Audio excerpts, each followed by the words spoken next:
취재 기자들과 함께 오늘의 핫 이슈들 체크해 보겠습니다. 먼저 재계로 가봅니다. 어제 CJ를 끝으로 삼성그룹을 제외한 주요 기업들의 연말 인사가 마무리됐습니다. 올해 연말 인사에는 어떤 특징들이 있는지 임종윤 기자와 함께 자세히 알아보겠습니다. 어서 오시죠. 예. 네. 올해 연말 인사 특징을 보면 일단 세대 교체가 두드러졌다고요? 예. 세대 교체를 키워드로 따지면 두 가지 정도로 요약을 해볼 수가 있겠습니다. 일단은 그룹 간판의 교체, 또 두 번째는 40대의 대거 승진, 임원 승진 이렇게 좀 요약을 해볼 수가 있겠는데요. 예. LG그룹부터 좀 얘기를 해보죠. 지금 사진에 보시는 거는 이제 LG전자의 조성진 부회장과 권봉 사장인데 조성진 부회장이 LG 가전의 뭐 어떤 신화적인 존재였는데 용퇴를 하고요. 그 뒷자리를 이제 TV 전문가로 잘 알려진 권봉석 사장이 뒤를 이었습니다. 다음에 GS그룹도 좀 말씀을 드려야 될 텐데요. GS그룹은 LG그룹에서 분리가 된 뒤 15년 동안 이 허창수 회장, 왼쪽에 허창수 회장이 이제 그룹 회장을 맡아왔는데 이번에 허태수 GS 홈쇼핑 부회장으로 그룹 간판이 바뀌게 됐습니다. 새 간판으로 이제 허태수 부회장이 등장을 한 셈이 되고요. 또 하나 특징을 말씀드렸던 게 이제 40대 1970년대생들이 대거 임원 자리에 올랐다라는 게 또 하나의 이제 특징이라고 볼 수가 있겠는데요. LG그룹 같은 경우는 새 임원 승진자 가운데 70%를 1970년생으로 뽑았는데 그 가운데는 무려 올해 34살에 불과한 1980년대생도 둘이나 포함이 됐습니다. 네. 한화그룹도 전체 임원 승진자 74명 가운데 절반이 넘는 42명이 1970년대생이었고요. LS그룹, 대한항공도 40대 임원 승진자가 지난해보다 모두 다 늘었습니다. 네, 임 기자. 또 하나 특징을 보면 외부에서 인재를 영입하는 그런 움직임도 활발했던 것 같아요. 그렇습니다. 가장 두드러진 행보를 보이는 것은 GS그룹입니다. GS그룹은 작년에 외부 영입이 한 명도 없었거든요. 근데 올해는 무려 외부 영입이 5명이나 있었습니다. LG그룹도 한국코카콜라 이창엽 대표를 LG생활건강 부사장으로 영입하는 등 14명의 임원을 외부에서 영입을 했고요. SK그룹은 AI 전문가인 에릭 데이비스 글로벌 AI 개발 그룹장을 임원으로 선임을 했고 현대차는 모빌리티 전문가를, 삼성전자는 미국에서 AI 전문가를 임원으로 영입을 했습니다. 4차 산업혁명 기술과 연계해서 신성장 동력을 발굴을 모색하는 그룹들이 외부 영입에 좀 더 적극적이었다 이런 분석이 나오고 있습니다. 네, 또 임원 승진에서 보면 여성들을 대거 발탁하는 그런 특징도 보였다고요? 예, 점점 느는데 올해 좀 더 두드러졌다고 볼 수가 있겠습니다. 역시 LG그룹이 좀 눈에 띄는 행보를 보이고 있는데 올해 임원 인사에서 지난해보다 2배 이상 많은 11명의 여성 임원들을 발탁을 했습니다. 지금 사진에서 보시는 2명의 여성 임원들은 LG생활건강에서 이번에 상무로 승진된 이제 신미진 상무, 이미란 상무인데 이 두 분은 80대생이어서 30대 상무입니다. 예. 아주 눈에 띄는 부분이죠. 그다음에 SK그룹 같은 경우도 역대 최대인 7명의 여성 임원을 새로 뽑았고요. 현대차, 롯데, 한화그룹도 각각 3명의 여성 임원을 모두 승진 임명을 했습니다. 눈에 띄는 건 이제 포스코인데요. 포스코는 공장장을 지낸 김희 철강생산기술그룹장을 상무로 승진을 시켰습니다. 왼쪽에 보이는 분이죠.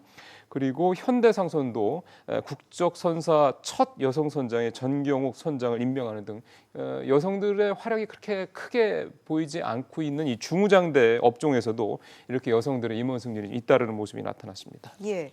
그런데 임 기자, 삼성그룹은 아직까지 인사 소식이 없습니다. 그렇죠. 예, 아마 그게 좀 궁금해하시는 분들이 좀 많으실 겁니다. 5대 그룹 중에서도 뭐 유일하게 삼성그룹만 임원 인사가 해를 넘기게 된 셈인데요. 재계에서는 다음 달 17일, 그러니까 1월 17일 날 열리는 이재용 부회장의 파기환송심 4차 공판이 끝난 다음에 한 2월 정도의 임원 인사가 이어지지 않겠냐 이렇게 예상을 좀 하고 있습니다. 예, 알겠습니다. 임 기자 잘 들었습니다. 올 한 해 부동산 시장은 집값을 잡으려는 정부와 버티려는 시장 간의 치열한 힘겨루기의 연속이었습니다. 이제 관심사는 내년 집값의 향배입니다. 취재 기자와 함께 자세한 얘기 알아봅니다. 김정현 기자 나와 있습니다. 김 기자, 네. 일단 올해 상반기 때만 해도 집값이 비교적 안정적인 움직임을 보였잖아요. 네, 그렇습니다. 이 지난해 9.13 대책 이후에 이 연초부터 올해 6월까지 32주 연속 집값이 하락했습니다. 그런데 반등은 이제 상반기를 지나는 시점에 왔는데요. 신반포 3차 경남 아파트 재건축 단지인 레미안 원베일리 등 재건축 단지가 밀집한 강남권을 중심으로 집값이 상승 반전하면서 이 서울 집값이 6월 마지막 주부터 이달 넷째 주까지 27주 연속이 상승했습니다. 이를 규제하기 위해서 정부가 내놓은 카드가 민간택지 분양가 상한제인데 이 정부는 재건축 아파트를 중심으로 분양가를 통제하면 자연스럽게 집값이 좀 잡힐 것으로 예상을 했지만 시장은 정부의 기대대로 흘러가지 않았습니다. 이 재건축 단지들이 고분양가를 피하기 위해 후분양 추진, 임대주택 통매각 등 우회로를 찾았는데요. 이 과정에서 상한제 지역 내 새 아파트를 중심으로 또 상한제를 피한 곳을 중심으로 집값이 더 뛰는 모습을 보였습니다. 물론 청약시장에선 로또 청약 그리고 청약 광풍이 좀 불어닥쳤는데요. 이 주택 공급 없이 규제를 펼 경우 집값 과열을 좀 초래할 수 있다는 점만 보여준 꼴이 됐습니다. 네, 공급 없는 규제가 과열을 불렀다고 했는데 공급 대책이 아예 없었던 건 아니잖아요. 네, 그렇습니다. 올 5월에 수도권 주택 30만 가구 공급 방안 등을 통해 이 3기 신도시를 발표하는 등 대규모 택지 개발을 예고했는데요. 나름 정부로선 이 서울의 수요 분산을 꾀했지만 시장은 오히려 서울의 이 똘똘한 집값 한 채 상승으로 응답했습니다. 네, 그래서 정부가 최근에 이 강력하다고 하는 종합적인 이제 대책을 또 내놨는데 내년 집값은 좀 어떻게 움직일까요? 네, 이 정부의 서술에 일단 시장은 좀 숨을 죽이고 있는 상황인데요. 이 12, 16 대책 이후 서울 집값 변동률은 0.2%에서 0.1%로 반토막이 났고 이 강남 재건축 아파트를 중심으로 호가를 대폭 낮춘 급매물들이 좀 나오고 있는 상황입니다.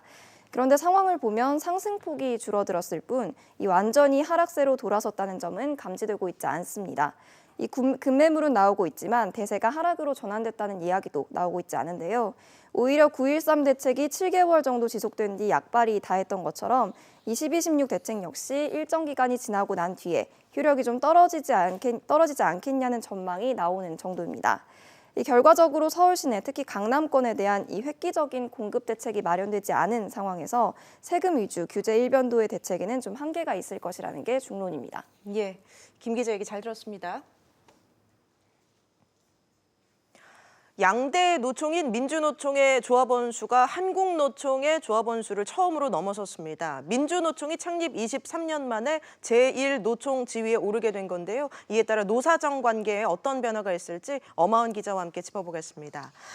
엄 기자, 우선 민주노총이 최대의 노총이 됐다고요? 네, 민노총의 조합원 수가 지난 1995년 창립 이후 처음으로 한노총을 추월했습니다. 고용노동부는 지난해 말 기준 민노총 조합원 수가 96만여 명으로 한노총보다 3만 명 더 많다고 밝혔습니다.